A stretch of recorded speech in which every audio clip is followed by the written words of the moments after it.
Buenos días, Puerto Rico y el mundo. Soy Carmen Enid Acevedo y estamos en Bonita Radio. En Bonita Radio, a esta hora, a las 11 de la mañana, se enciende la conversación con ustedes.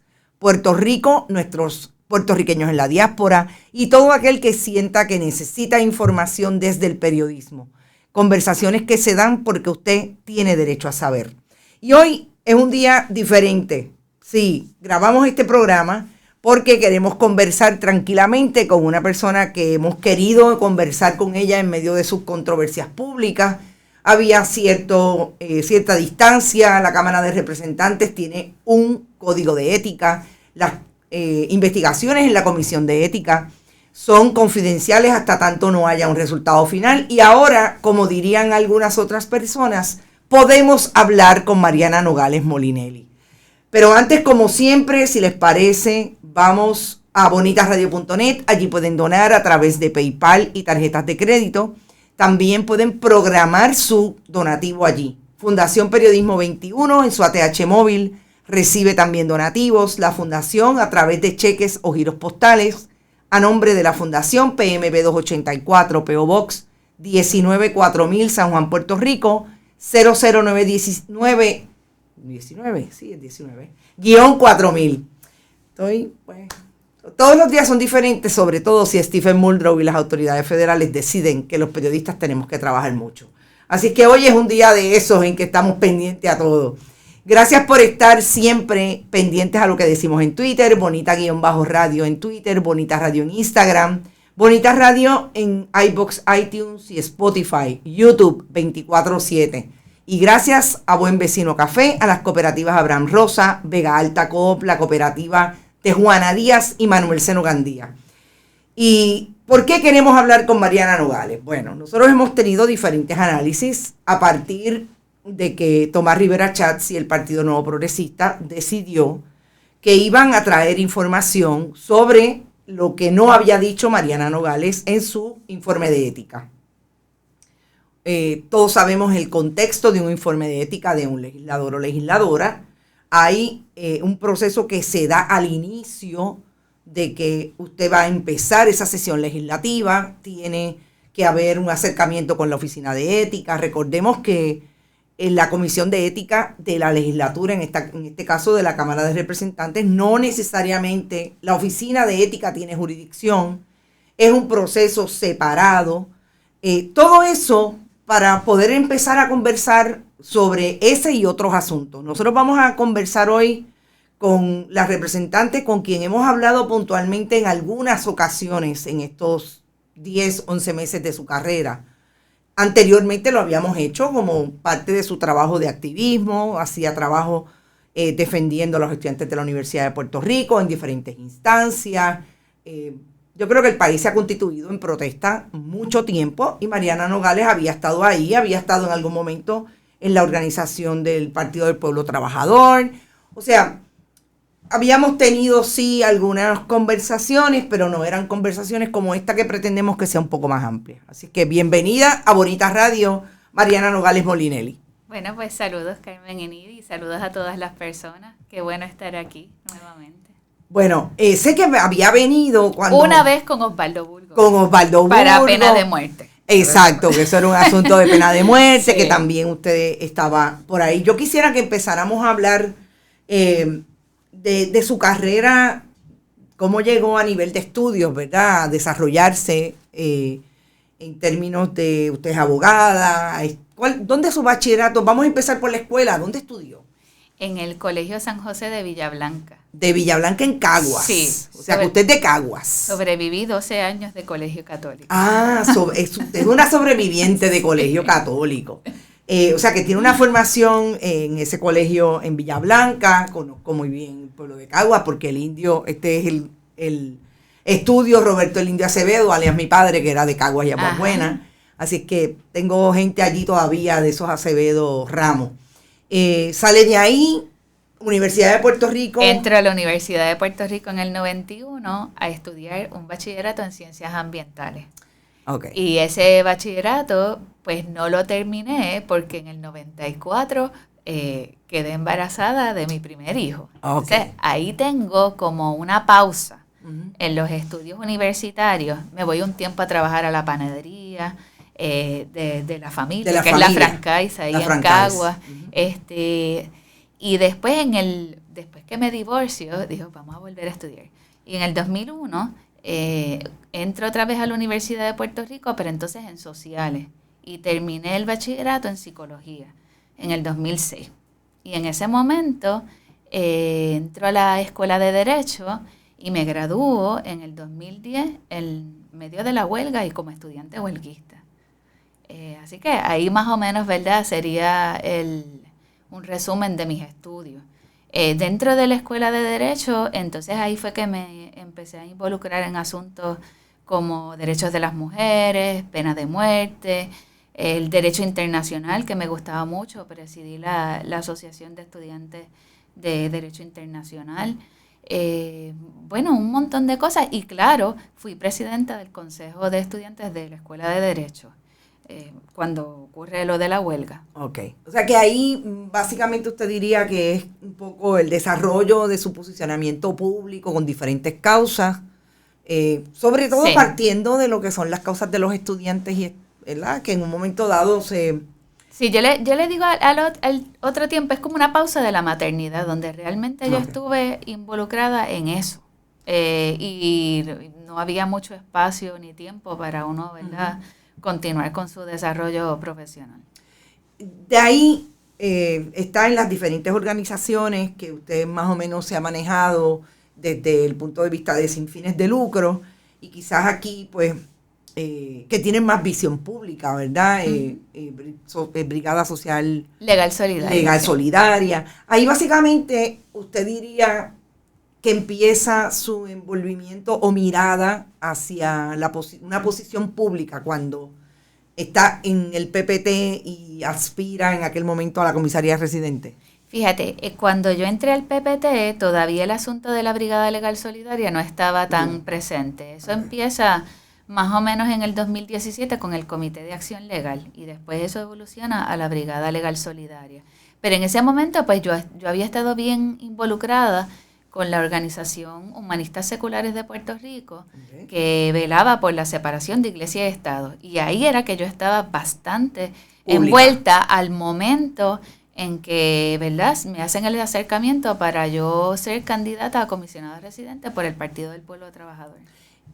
¿Cómo se da ese, digamos, por darlo como una manera de que la política se ubica, o los lenguajes que se utilizan? ¿Cómo se da ese coqueteo con una posición pública independientemente de las posibilidades de ganar o no?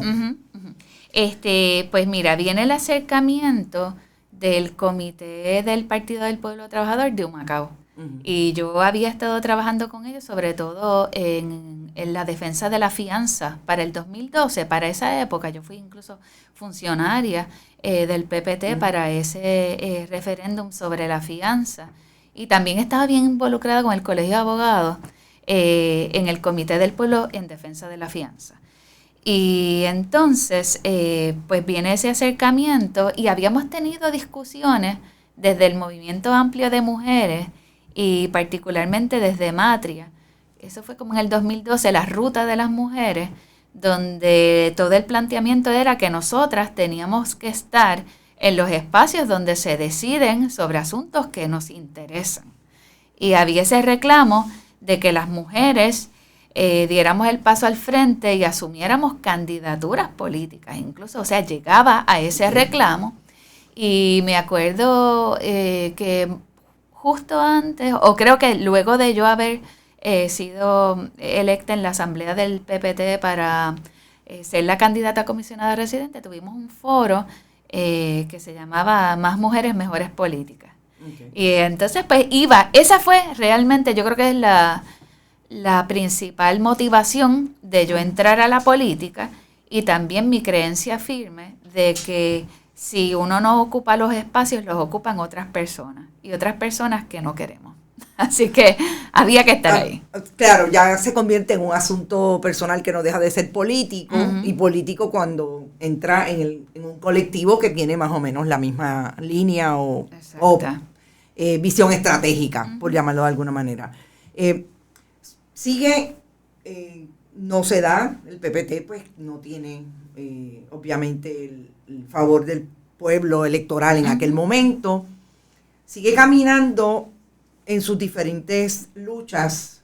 ¿Cuándo es que el acercamiento de Victoria Ciudadana se convierte en una posibilidad para correr hacia un escaño por acumulación? Pues justo después de las elecciones del 2016 comenzamos unas conversaciones de distintos grupos que pensábamos que había que elaborar una estrategia política nueva. Y esas conversaciones fueron interrumpidas en el 2017 por las razones que sabemos, claro, ¿verdad? El huracán, y fueron retomadas en el 2018. Yo creo que en el 2018 estaba también mucho en lo del junte de mujeres, y pues ahí estábamos María de Lourdes Santiago, María de Lourdes Guzmán, estaba Carmen Yulín, y estaba yo, ¿verdad? Se me queda alguien. Alexandra Lugaro. Aquí. Ese fue un lapsus, diría Freud, que el inconsciente siempre trae consciente.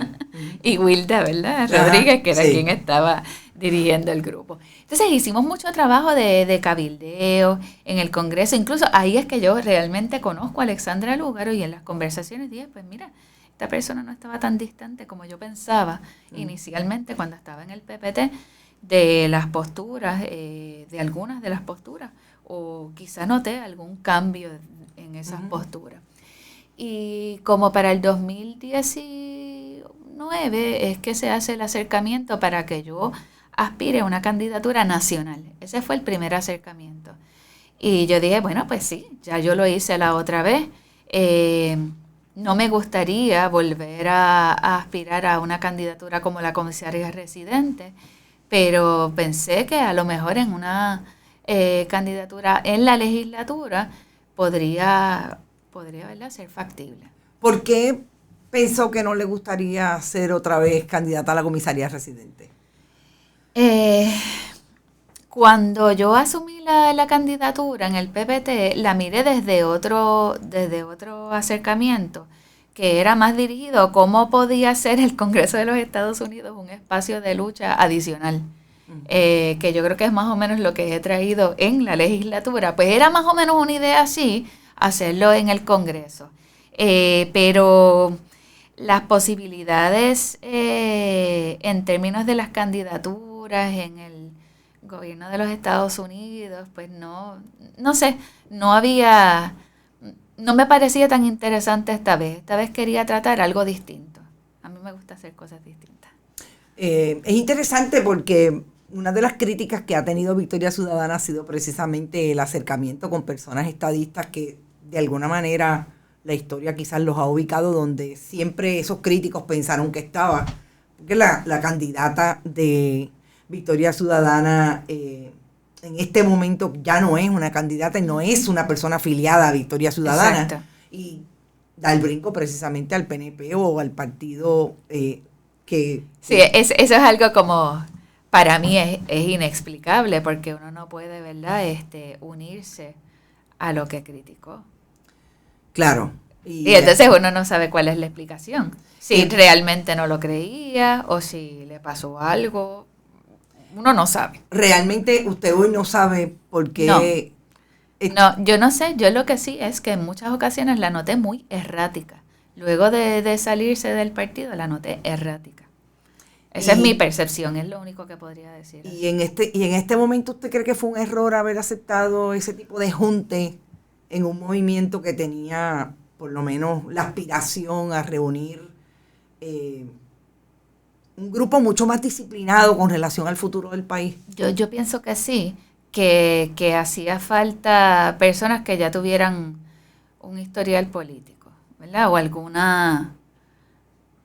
que uno supiera quién era. Para mí llega de la nada, ¿verdad? No sabía, excepto que era profesora en la Politécnica. En la Politécnica, o sea, es una digresión, pero me parece interesante cuando hablamos de lo que usted miró para poder acercarse a una candidatura bajo el PPT y después más tarde hacerlo por Victoria Ciudadana hacia una posición legislatura de Puerto Rico por acumulación.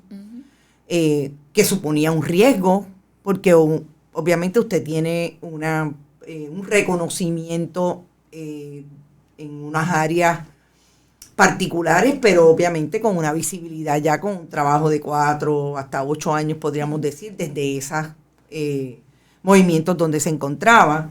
Hasta ahora, pues esto es otro camino, ¿verdad? Esto es otra carrera. Llegó a esa carrera, está ahí.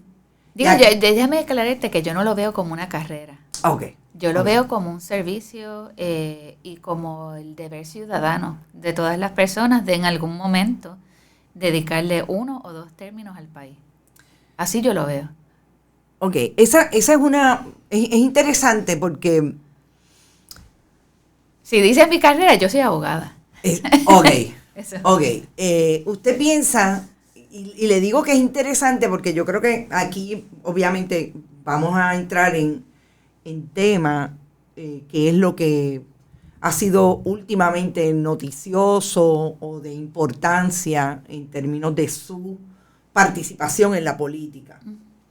No es una carrera, pero para mí no es literal que usted vaya a asumir 4, 8, 12 años en la legislatura de Puerto Rico como una carrera como se entendía desde el punto de vista de lo que ha sido la tradición política en Puerto Rico y en el mundo, muchos países que la asumen como la nuestra.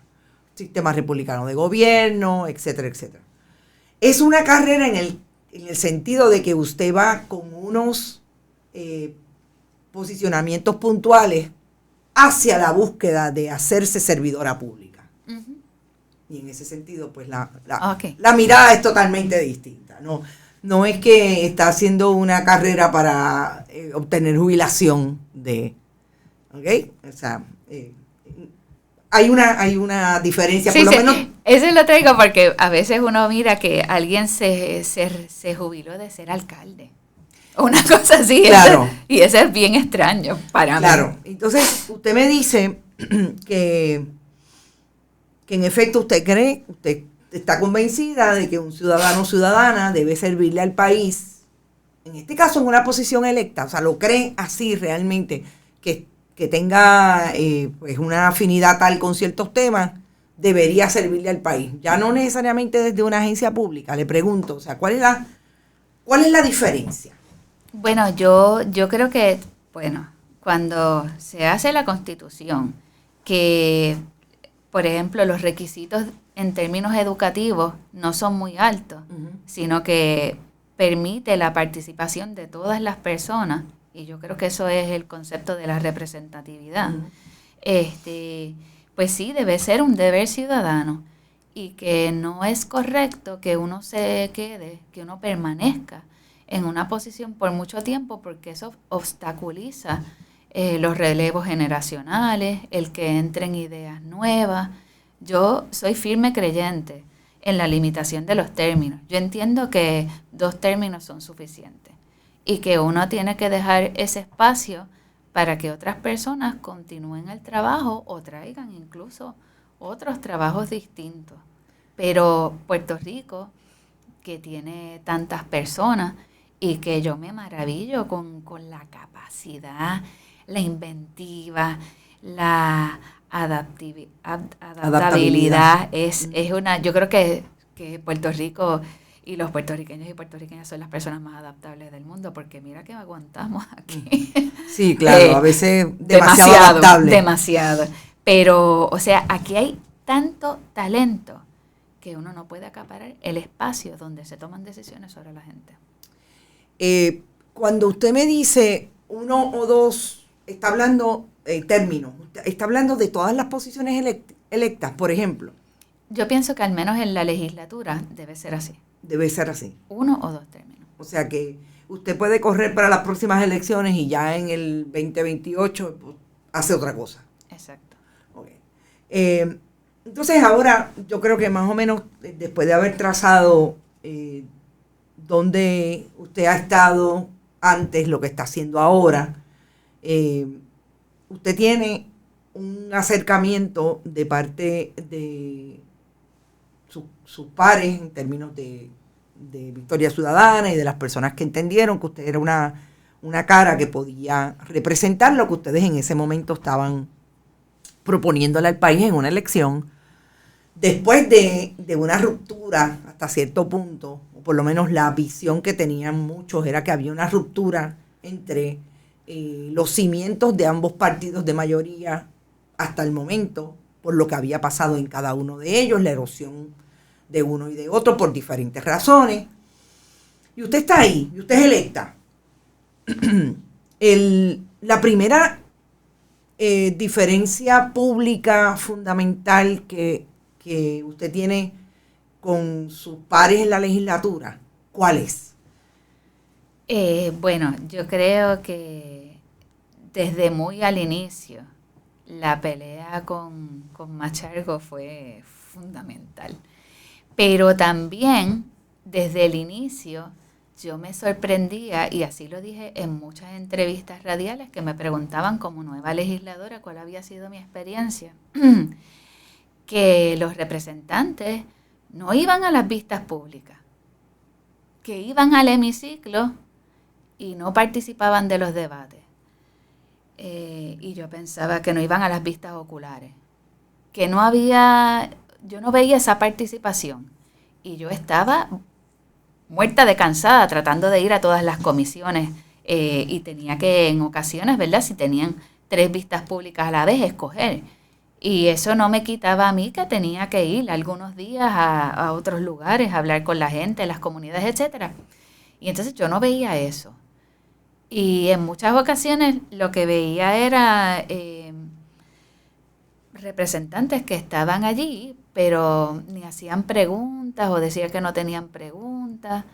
Había los que ni siquiera iban. Y particularmente, y así lo dije, todavía lo digo a veces en el hemiciclo, y les digo que cuando preguntan, yo les digo, bueno, si hubieran ido a las vistas públicas, no tendrían preguntas ahora. Y siempre lo vi, particularmente en la delegación del Partido Nuevo Progresista. No iban. Por eso uno de ellos, por ejemplo, dice que manda a su personal, ese es Rodríguez Aguiló. Uh-huh. Dice, no, siempre hay personal de la oficina. Uh-huh. Y así mismo, ese señalamiento, yo creo que fue el primer impacto duro que el Partido Nuevo Progresista, yo me imagino que resintió. Hablando de personal, ¿cuánto personal usted tiene en su oficina? Que es minoría también. Déjame contarlo, sí. Para estar segura. Está la directora legal, está la persona que está encargada y que es la persona que conoce bien el Capitolio. No, esa persona es la que maneja la cuestión del hemiciclo, las votaciones, okay, etcétera. Está la directora de oficina, están 2 personas que manejan la comunicación y recientemente tenemos una persona dedicada exclusivamente a la investigación y asuntos económicos. Básicamente 6 personas. Uh-huh. Y Rodríguez Aguiló tiene 12, porque si la gente de su oficina va a las vistas. Yo no sé cuál es el personal. Ok, eso es una pregunta que tendríamos que hacer porque me llama la atención que si esa es la explicación que ellos dan, pues bueno, sería bueno saber.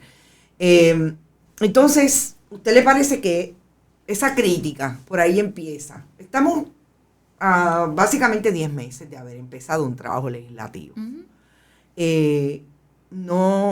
No es un secreto que usted ha sido vocal como muchas otras personas que están en la legislatura, o usted es mucho más vocal con relación al asunto de Sol y Playa. Uh-huh. Sol y Playa, Playa Los Almendros, Walter Pierluisi.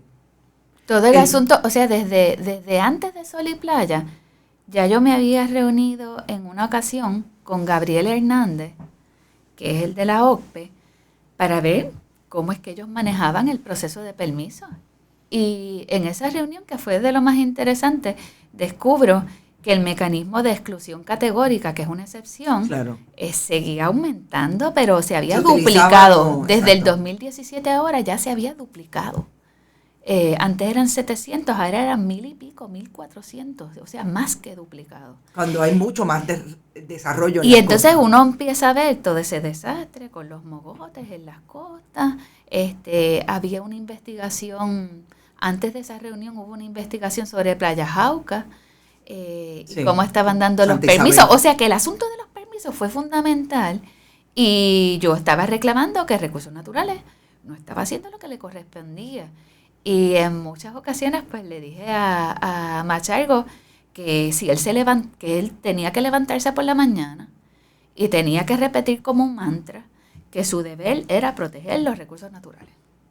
Y se molestaba, ¿verdad? Y eso era en vistas públicas. En vistas públicas, en todos lados. Cuando surge lo de Sol y Playa, que se hace, ¿verdad? Que estamos participando tanto allí mismo como en investigaciones en la legislatura, pues yo empiezo a decir que qué interesante que a las vistas de la Comisión de Recursos Naturales, que esa es una de las comisiones que yo más le presto atención y que voy siempre a las vistas, o casi siempre, nunca iban los PNP. En algún momento iba Joel Franqui Atiles, porque él había sido presidente de la comisión en la pasada legislatura. Y entonces de repente a la vista donde se entrevista a Ildefonso Ruiz, que me dijeron que renunció de Recursos Naturales ahora, aparece la persona designada de Fortaleza en la legislatura, que es el licenciado Rivera Justiniano. Uh-huh. Y yo me acuerdo que yo cojo un turno bastante fuerte en donde digo, Ave María, qué milagro que está aquí Rivera Justiniano, y está Edwin Mundo, y está toda esta gente que nunca vienen a las vistas de la Comisión de Recursos Naturales. Y entonces, claro, comienzo con mis contestaciones, etcétera. Le hago unos señalamientos bien fuertes sobre las corporaciones a Ildefonso Ruiz, en términos de que... Ildefonso Ruiz vino acompañado del licenciado Sagardía. Del licenciado, exacto. El exsecretario del Departamento de Justicia. Exacto. Y bueno, esa fue una vista bien fuerte. Fue bien fuerte esa vista. Y esos señalamientos que yo estaba haciendo, incluso en 2 ocasiones, en vistas públicas, yo le dije a Machargo en la cara que recordara que yo había sido la primera persona que había pedido su destitución y que me reafirmaba en que él tenía que ser destituido. Claro, la controversia con Sol y Playa entonces ya es más fuerte, porque en un momento en que yo voy, vienen los vigilantes del cuerpo de vigilantes a verificar. Ya había habido la orden de cese y desista, la primera, que era muy buena y estaba basada en la ley de vida silvestre y en también la conservación federal. Sí. La conservación de especies en peligro de extinción. Yo sabía que la persona que estaba a cargo de la división de tortugas marinas, que es el biólogo Carlos Díez, lo conozco desde los 90, es una persona muy seria. Ese sí tiene el mantra de proteger los recursos naturales, ¿verdad? Y de repente llamo al secretario de Recursos Naturales.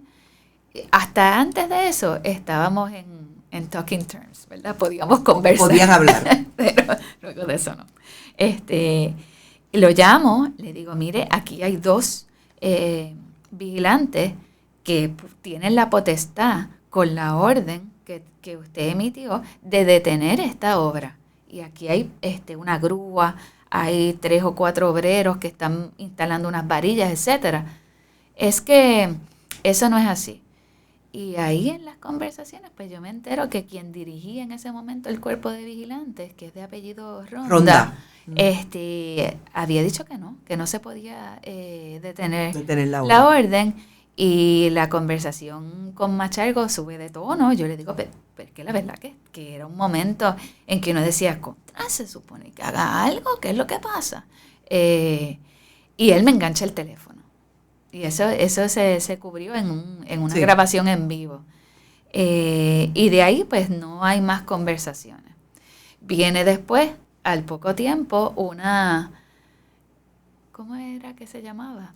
Una explicación de la orden, una aclaración de la orden, que esa viene luego de una llamada de Noelia García, secretaria de la Fortaleza de la Gobernación. Sí. Y en esa orden se dice que no, que la verja que hablan es de otra, no esa nueva, y que podía continuar la construcción, y ahí se suben los ánimos, porque ante la ineficacia de las autoridades, pues la gente tiene que asumir otras estrategias en protección del medio ambiente. Y sube el nivel de la protesta, ¿verdad? Pues vimos todo lo que ocurre. Antes de eso había habido el arresto de Eliezer Molina y 2 personas más en la manifestación. Esos casos se cayeron, fueron causa, etcétera. Y yo creo que eso es parte de lo que ocurre. Y en un momento donde ya la desesperación por detener esa obra es tal y no hay manera de utilizar los recursos, las agencias, las querellas al cuerpo de vigilantes, se habían presentado varias, no se detenían, no había manera de cómo detener eso. Yo publico el teléfono celular de Rafael Machargo y le digo, comuníquense con él para decirle que tiene que hacer algo. Es un reclamo válido. Era un viernes por la tarde, por la noche, ya no había manera de llamar al Departamento de Recursos Naturales, pues vamos a publicar el celular. Y la contestación viene como, había pasado al menos 1 o 2 días, donde la secretaria de la Gobernación comparte o hace una observación sobre mi tweet y dice que yo quería destruir a Machargo. Y entonces yo uso su tweet y le doy un retweet con comentario. Yo casi no uso Twitter por eso mismo. Y entonces le digo, no, es que usted no entendió bien. Yo lo que siempre he solicitado es que lo destituyan, no que lo destruyan. Que eso usted no entendió. Y eso fue como en el fin de semana. Y ya el lunes es que viene la entrevista de Normando Valentín. Es una entrevista que le hace, entre otros, a Tomás Rivera Schatz, y ahí se descubre lo que obviamente había sido ya motivo de investigación, de lo que usted no le dice a la comisión, en el informe de ética, lo que no incluye en el informe de ética. Yo quiero empezar por ahí, pero sobre todo con este relato que usted está haciendo. Fíjese que cuando uno se atreve a hacer cosas que no son necesariamente las que otros hacen para obtener unos resultados. Usted ha dicho que se arrecia la lucha en Playa Los Almendros, que así fue, y allí hubo desde contingentes de policías hasta personas arrestadas, hasta... Pero yo creo que yo le dije a Machargo, si usted no hace nada, yo me voy a amarrar aquí. Así. Exacto, algo así, exacto. Pero si uno hace eso, yo pensaría que uno sabría por dónde vienen. ¿Usted no imaginó nunca que le iban a sacar una información relacionada a su informe de ética? Mira, no, porque no es hasta que me lo señalan que yo me doy cuenta del error. Y la gente tiene que entender que estas son 2 cosas. Se prepara un estado financiero. Ajá. Eso lo hace un CPA. Un CPA. Y entonces lo otro es un formulario. El formulario se llena en línea. Y entonces está esta sección 3, que esa es la sección, que yo miro y dice puestos ocupados en el gobierno. Y no leo que dice en y fuera del gobierno. Y yo le doy, no aplica. O sea, yo ni siquiera miré el resto. Y ese es el error que yo admito. Desde el inicio. Desde aquella primera conferencia de prensa que yo hago. Yo admito ese error. Que fui descuidada. Y no leí con cuidado. Y eso nos lo cuestionan mucho los abogados, ¿verdad? Que tenemos que leer las cosas con cuidado. Esa es la lección número 1, que yo ahora me leo las cosas con muchísimo más cuidado. Y le puse no aplica.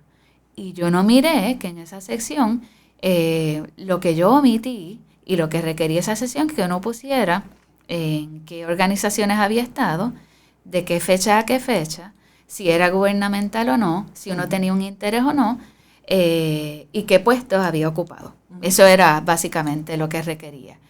Y yo no la vi. Por esa razón no puse ninguna de las organizaciones ni las corporaciones con o sin fines de lucro, porque es que no la vi. Cuando yo le digo si usted no la vio venir es porque si ahora... Digo, después yo me entero de cómo es que ellos sacan eso, ¿verdad? Y resulta, eso lo puedo decir, Perfecto. que mi mamá le vendió una propiedad al hermano de Georgie Navarro. En los pasados 6 meses. Justo muy cercano al tiempo. Por eso es que ustedes vieron aquella foto de Georgie Navarro en un traje de baño de la bandera americana. Ajá. En Crescent Beach. Ok. O sea, que ellos... Yo no sabía eso, pero supuestamente eso viene por ahí. Ellos acceden a la información de que usted participa de esas corporaciones. De que mi mamá le vendió un y entonces, apartamento. Obviamente, y entonces quieren vincularlo a eso. Claro, le siguen el rastro, que obviamente es bien sencillo. Porque claro, uno puede buscar por nombre de persona en el registro de corporaciones. Exacto. Y ahí es que le debe haber aparecido Oceanfront Villas y le debe haber aparecido también pues la Brigada Legal Solidaria. Y hasta un poco antes, el Gran Caribe por la Vida, Greater Caribbean for Life, y en la coalición puertorriqueña, que ya yo estaba desvinculada bastante tiempo, todavía figuraba como agente residente. Claro. Ahí, obviamente, la controversia ha sido pública. Hemos tenido la información de cómo usted respondió, obviamente, en esa conferencia de prensa, de que puso a disposición de la Cámara, pues se sometió a la jurisdicción de la comisión y bueno, y empiecen a investigar y hasta lo que tenemos al día de hoy. Y ese fue por esto. Cuando yo me doy cuenta de eso y que se me hace el señalamiento, me cogen en una entrevista a las 6 de la mañana. Yo no voy a hacer entrevistas a las 6 de la mañana antes de tomar café, porque tengo que estar despierta. Llamo a la Oficina de Ética Gubernamental. Es la primera llamada que yo hago. Y me comunico con la persona encargada, el director de las auditorías, Héctor Bladuel. Lo llamo, le dejo un mensaje, le escribo un correo electrónico. Como no contesta, entonces llamo a un auditor que me dice, no se preocupe, representante, esto es bien común, que los representantes enmienden sus informes y suplementen la información. Así que usted entra al sistema y hace incluye la información que faltó. Exacto. Bueno, pues yo estoy preparada para eso cuando entra la llamada de Héctor Bladuel y me dice, usted no puede hacer esa enmienda porque su informe fue referido como final a la Comisión de Ética, de la Cámara de Representantes. Y entonces esta es la parte que la gente debe saber. O sea, la plataforma donde uno llena esa información es la de ética. Virtual. Es la plataforma. Sí. Entonces yo no tengo manera de cómo no hay otra plataforma en la Comisión de Ética. Y ante eso, como ya Ética Gubernamental no tenía jurisdicción sobre un legislador o legisladora, en el caso mío, ¿verdad? Que ya era un informe final, pues quien tenía jurisdicción es la Comisión de Ética de la Cámara. Yo llamo a Tatito, le digo, voy a enviarle una carta para corregir esta situación y lo que voy a hacer es que voy a referir mi informe de ética a la Comisión de Ética, que es quien tiene jurisdicción para yo poder hacer las correcciones correspondientes. Entonces, él se sorprendió. Y verdad, después me enteré que nadie había hecho un autorreferido a la Comisión de Ética y eso hago y en ese momento hago la conferencia de prensa también.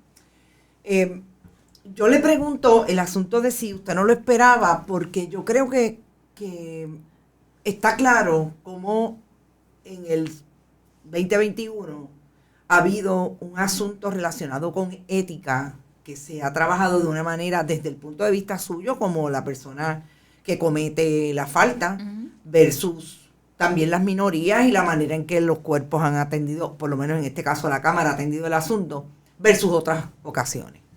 Pero todo el mundo aquí sabe que los enemigos políticos y la historia política, sobre todo desde la legislatura, se atiende desde ahí. ¿verdad? Y hay una gente que tiene participación mucho más activa en ese tipo de asuntos versus otros. Hay políticos que se encargan de saber. Sí, no, en eso yo usted fue naif, usted pequé de ingenua. Claro que sí. Yo fui muy ingenua, ¿verdad? Porque yo no pienso que la gente hace eso. Es más, pero usted vive en Puerto Rico y usted se expone en los medios, usted ha visto. Claro, pero no es lo mismo pero yo tenía una percepción y una idea de lo que era la maquinaria, pero yo no había visto la maquinaria. Y no es lo mismo.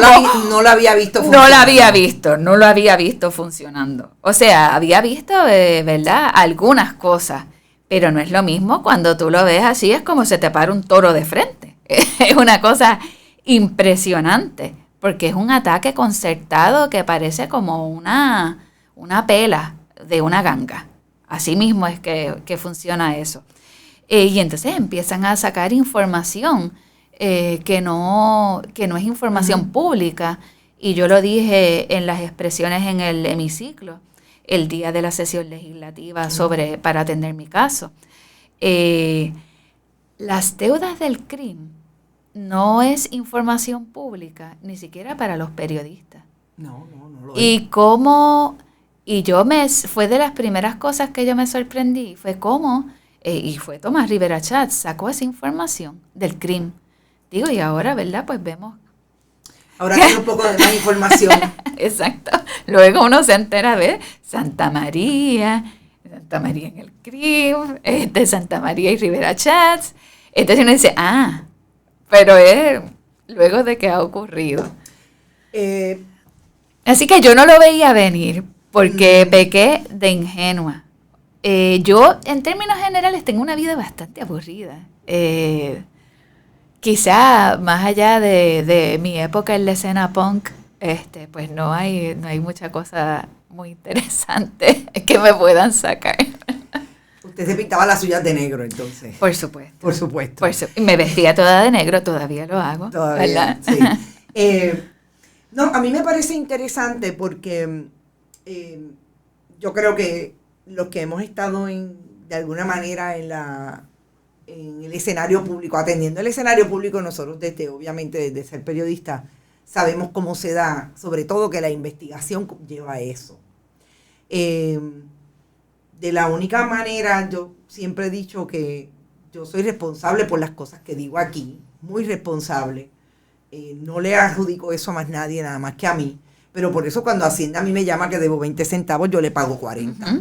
Porque yo sé que las cosas que yo puedo decir aquí, hay alguien que va a decir, adiós, pero mira, o sea, va a ir a buscar la información porque ellos tienen acceso a la información. Claro. Sobre todo, como usted dice, las deudas del crimen no son públicas para los periodistas, pero son públicas para todo aquel que tenga acceso al sistema.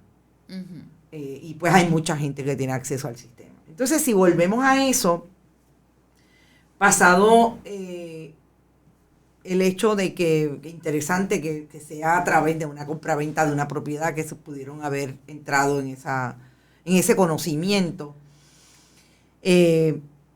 ¿Por qué usted no le dijo, ya no a la legislatura? Eso ya saben, ya adjudicado esa parte, porque ya la Comisión de Ética incluso adjudicó y usted pagó una multa. De hecho, se la dejaron pagar, la pagó. Bueno, se supone que haya recibido una carta que cuando salga el programa, pues ya la debo haber recibido, ajá. Donde me van a indicar cómo hacer los trámites, pero desde el inicio llevo 2 días haciendo preguntas de cómo se paga eso. De cómo se paga. Y si me notifican la determinación final, que no se me ha notificado. ¿Verdad? Cuando uno es abogado y uno recibe la sentencia, la notificación de la sentencia, nada de eso es recibido. Sobre todo no sabe a nombre de quién hace el cheque. Exacto. Entonces ya ahora sí entiendo que puede ser descontado me imagino que así lo tendré que hacer, ¿verdad? Que me lo descuenten en 2 pagos de las quincenas del salario, y que eso va a finanzas del Capitolio, porque yo decía, eso va para el secretario de Hacienda. Yo no sabía ni para dónde iba, ¿verdad? Okay. Pero nada, pues haremos la gestión para hacer el pago de eso. Perfecto. Y le decía, la pregunta iba en términos de ¿Usted no había descubierto antes que usted participaba de ese tipo de corporaciones? Por lo menos yo sabía quién era su mamá, porque pues, conozco personas que la conocen muy bien, porque está en ese mundo del real estate hace mucho tiempo, etcétera, etcétera. ¿Por qué no decirlo antes?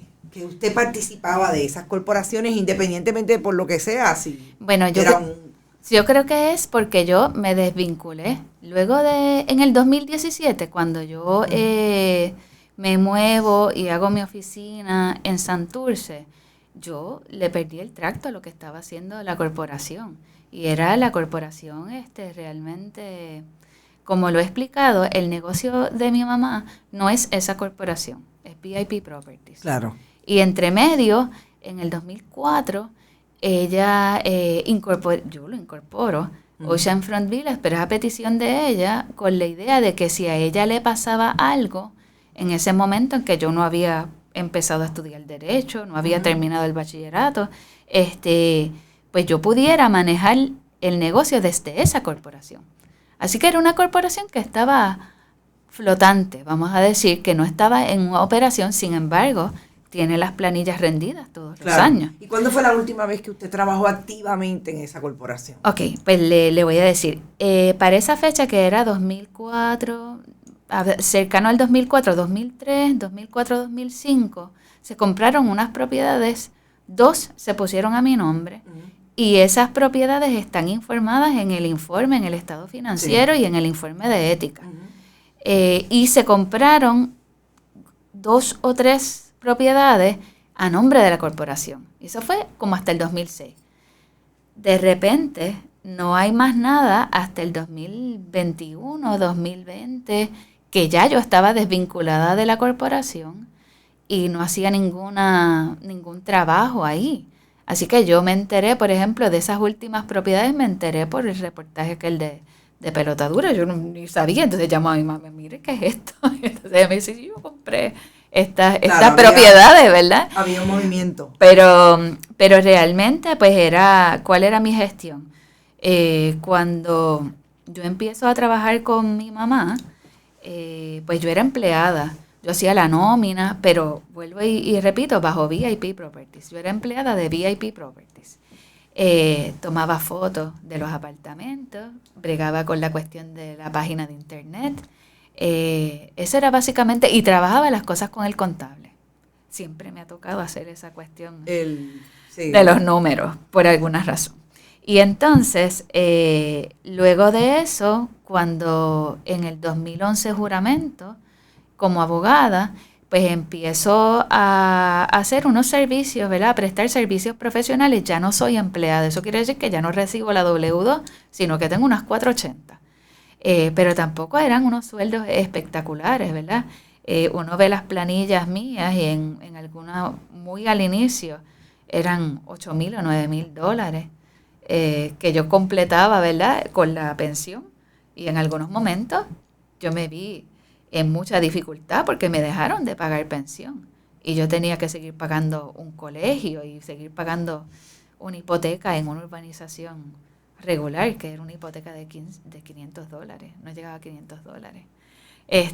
Y entonces, luego, pues, doy unos servicios profesionales y utilizo la oficina más como para entrevistar clientes, para hacer mi trabajo legal. Y no estoy envuelta en el día a día de la oficina. Bueno, contestar el teléfono y buenos días, ¿qué usted quiere? Qué sé yo. Pero el negocio, ¿cómo se corre? Yo desde el 2016-17 ya no estoy involucrada en el negocio. O sea, doy unos servicios profesionales, pero no estoy en el negocio de lleno, estoy de lleno en la cuestión profesional. ¿Usted cree que fue un error así como quizás? Yo debí haberme desvinculado de esa corporación, que fue lo que hicimos. O informarlo, o decirle al país, esta soy yo estoy ahí, yo participo de esa corporación que es parte de un negocio de mi mamá. Pero eso es algo que hay que aclarar. Okay. Una cosa es que yo aparezca en el papel como presidenta y creo que tesorera, y otra cosa es que yo participe de la corporación. Yo nunca he tenido ingresos de esa corporación. Perfecto. Ni dividendos, ni Lo que- acciones. lo Por que eso pasa yo es que- entendía Ok. que no era, o sea, eso no cambiaba mi situación económica. Lo que pasa es que eso, cuando el día que se siente, que no sé si se sentará nunca, el día que se siente Oscar Santamaría conmigo a dilucidar sus asuntos, él tiene 7 corporaciones. Y él ha dicho que en una de ellas no participa porque eso son 2 testaferros. Entonces, en ese sentido, No, lo entiendo. es donde el país piensa, el país dice, si Carmen Enita está presentando, cualquier periodista presenta un documento del Departamento de Estado que dice, fulana, sutano y mengano son, el país entiende que ese es el régimen legal. Claro. Y no entiende esto que usted le está diciendo ahora, que en efecto usted no participaba o, ¿verdad?, las explicaciones que usted ha dado.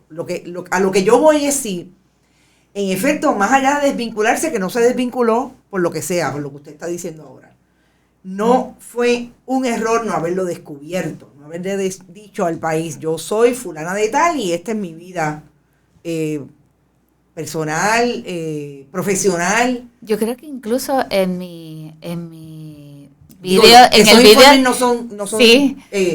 Públicos para nosotros, eso es un problema. Sí. Esos informes no son Bueno, públicos para nosotros. o sea, nosotros pensamos que deben ser públicos. Una vez, o sea, cuando sale todo esto, Oscar Serrano me lo pide y yo se lo mando. Sí. O sea, nosotros pensamos que esos informes deben ser públicos. Incluso hubo vistas públicas y conversaciones donde tanto José Bernardo como yo solicitábamos que esos informes fueran públicos. Y lo más que logramos fue que un resumen se hiciera público o disponible, que es lo que entiendo que está sí, es un resumen. Es un resumen, pero yo entiendo que debe estar en su totalidad. Y eso cambió, y la ley cambió porque antes era público. La ley cambió y ahora no es público y es solamente un resumen. Y eso es un error. Yo entiendo que debe ser público. Pues mira, yo sí, estoy de acuerdo contigo. Yo creo que yo cometí un error en no haberlo dicho, pero sí, en la campaña yo siempre dije que había trabajado con mi mamá. O sea, eso no era un secreto, ni yo lo he ocultado. Pero quizá yo no me percibo así. Y pues entonces pues hay un error, pero realmente la razón es que yo no me percibo así. Yo, si alguien me pregunta ¿qué tú eres?, a veces se me hace difícil decir representante, yo soy abogada. Eso es lo que voy a contestar siempre. Pero ahí hay y qué bueno que lo trae, porque ahí hay un asunto de institucionalidad.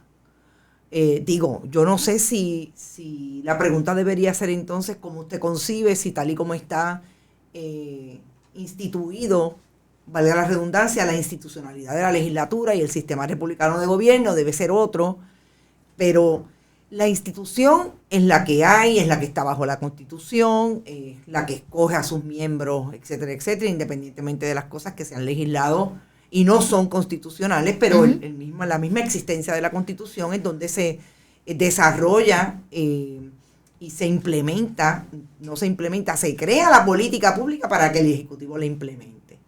Y en ese sentido,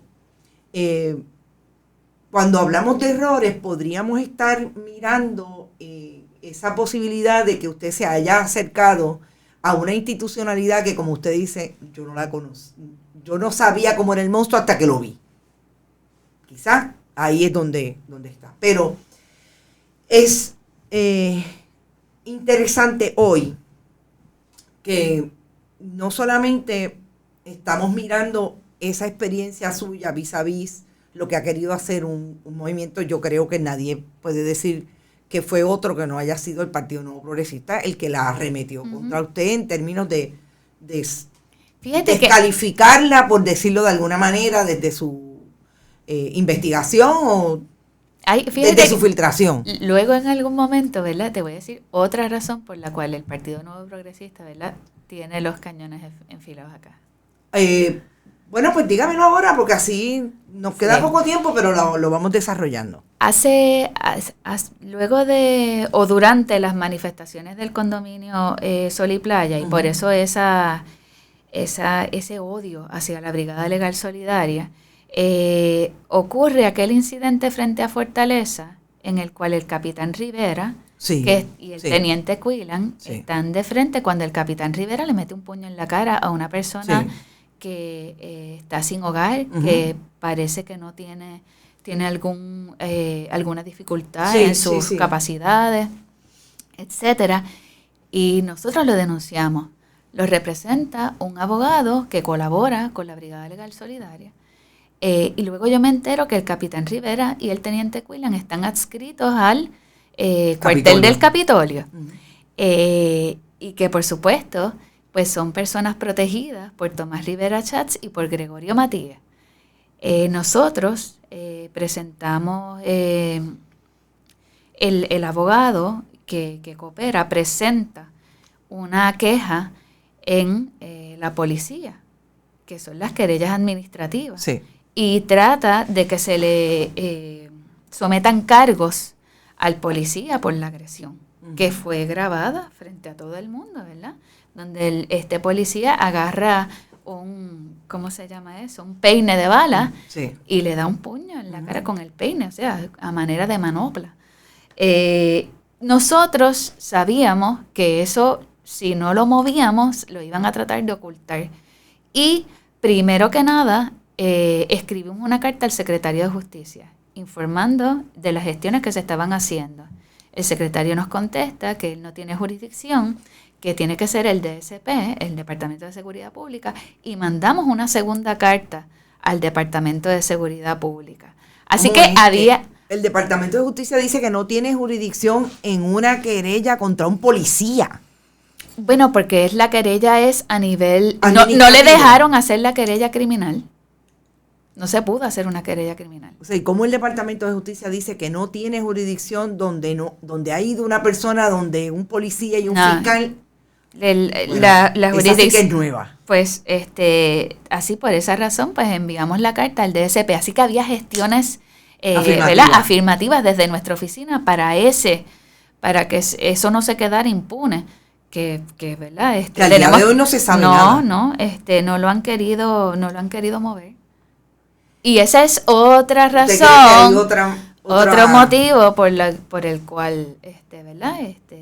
Viene ese ataque. ¿Cómo es la relación suya con Johnny Méndez, que se sienta al lado suyo en el hemiciclo? Nosotros no tenemos mucha conversación. En algún momento, bueno, y luego de la querella, absolutamente ninguna. Yo le digo que permiso cuando necesito que se mueva para yo pasar.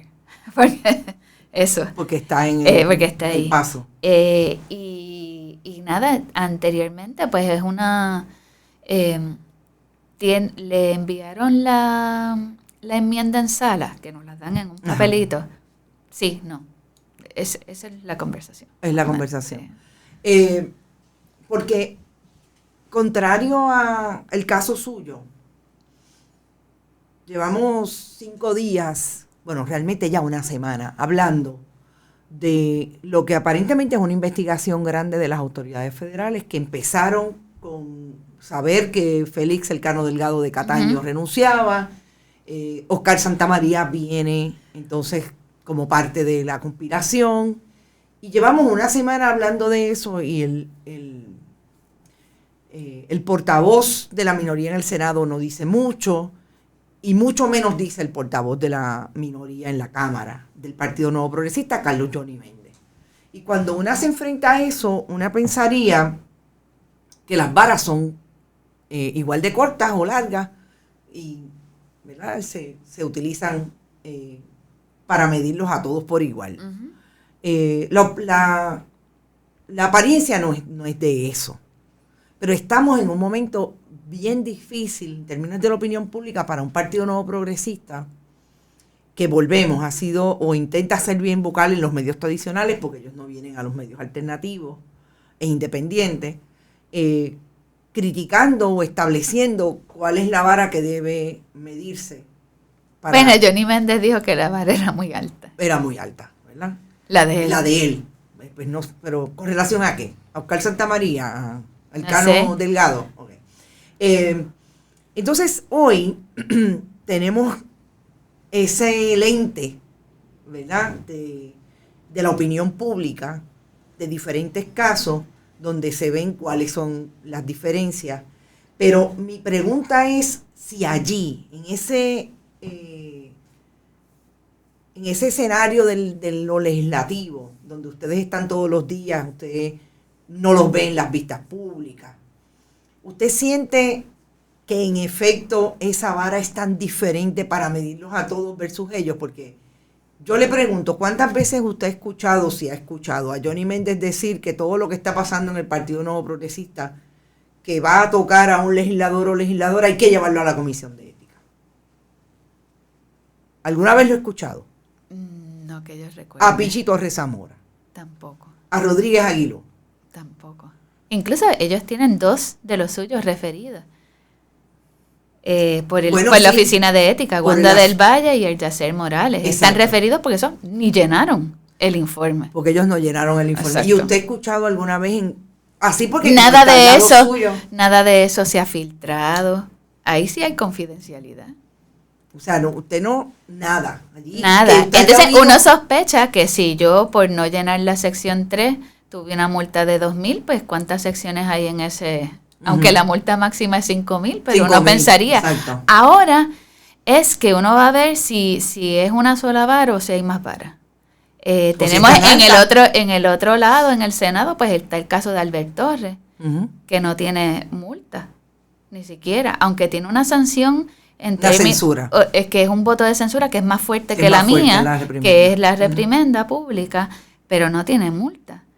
Y ese era, ¿verdad? Lo que dicen, lo que ha salido es que él le pedía dinero, ¿verdad? De regreso a los empleados, que yo creo que es una conducta espantosa.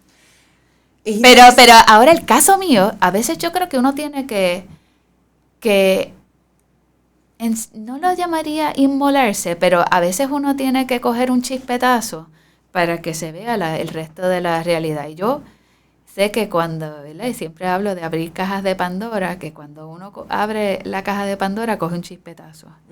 Pero es importante que ahora tenemos un referente, porque eso es otra cosa que la gente debe saber.